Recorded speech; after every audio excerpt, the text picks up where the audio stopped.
हमें शरीर में कैल्शियम और फास्फोरस सोखने में सहायता करता है, जिसके कारण हड्डियों और दांतों की समस्याएं दूर हो जाती हैं।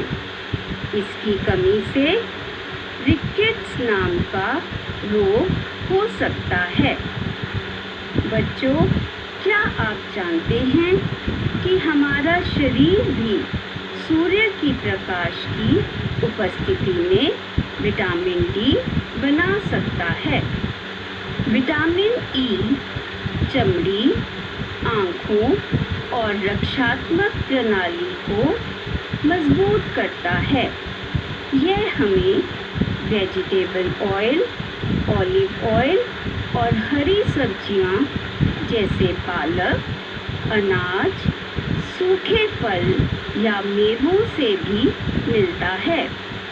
इसकी कमी के कारण मांसपेशियां और नाड़ी प्रणाली कमज़ोर हो जाती हैं।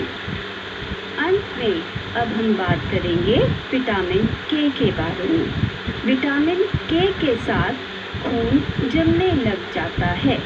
यह खून के जमने में सहायक होता है। बच्चों, जब आपको कभी चोट लग जाती है और आपकी चोट से खून बहने लगता है, तो वह खून कुछ समय बाद अपने आप ही निकलना बंद हो जाता है, क्योंकि विटामिन के रक्त को चोट के स्थान पर जमने में सहायता करता है। बच्चों, यदि चोट लगने से कुछ समय बाद भी खून बहना बंद ना हो, तो इसका मतलब आपके शरीर में विटामिन के की कमी है। विटामिन के स्रोत हैं दाल, अनाज, हरी सब्जियां, गोभी, पालक, साग आदि। विटामिन ए, डी, ई और के वसा में घुलनशील हैं और शरीर में जमा हो जाते हैं। वहीं विटामिन बी कॉम्प्लेक्स और विटामिन सी जल में घुलनशील होते हैं और शरीर में जमा नहीं होते। आओ बच्चों, अब हम खनिज लवण की जानकारी प्राप्त करते हैं। विटामिन की तरह ही खनिज लवण भी हमारे शरीर के विकास और अच्छे स्वास्थ्य के लिए आवश्यक होते हैं। हमारा शरीर खनिज अपने आप नहीं बना सकता।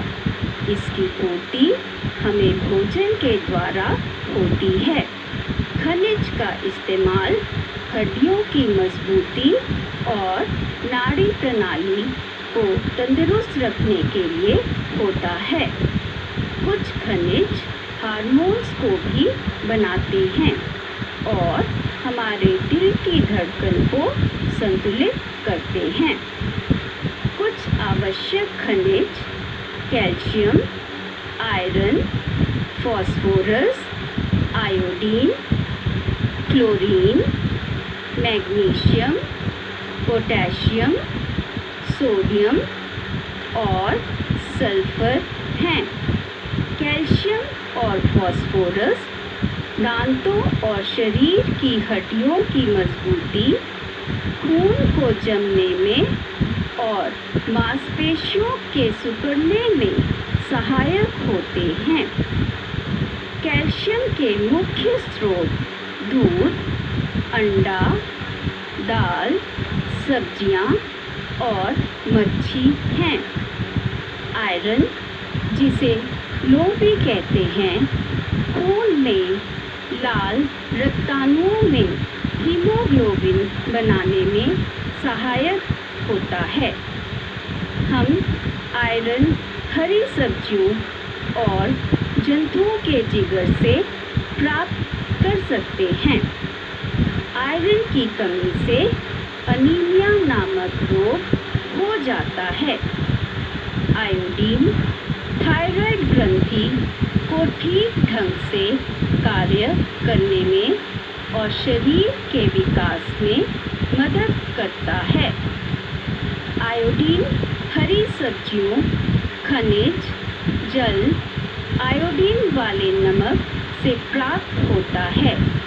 शरीर में आयोडीन की कमी से घेंगा, जिसे गोइटर भी कहते हैं, जैसा रोग उत्पन्न हो सकता है। इस रोग से पीड़ित लोगों में मानसिक विकास रुक जाता है और गले की ग्रंथि में सूजन भी आ सकती है। ऐसे ही कुछ पोषक तत्वों के अभाव से हमारे शरीर में रोग अथवा विकृतियां उत्पन्न हो जाती हैं, जिन्हें हम अभावजन्य रोग कहते हैं। आओ बच्चों, अब हम ये जानकारी प्राप्त करते हैं कि पोषकों के अलावा हमारे शरीर में आहारी रेशों तथा जल की क्या आवश्यकता होती है। आहारी रेशे, जिन्हें वृक्षांश भी कहा जाता है, मुख्य रूप से अनाज, दालों, आलू, ताज़े फल और सब्जियों में पाए जाते हैं।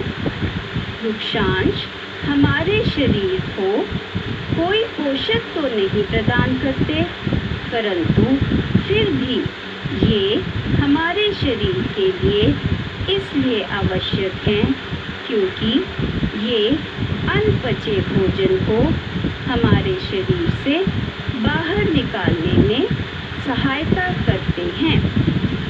वहीं अगर जल की बात करें तो जल भोजन में उपस्थित पोषकों को अवशोषित करने में हमारे शरीर की सहायता करता है। साथ ही में यह कुछ अपशिष्ट पदार्थों जैसे कि मूत्र तथा पसीने को शरीर से बाहर निकालने में हमारी सहायता करता है।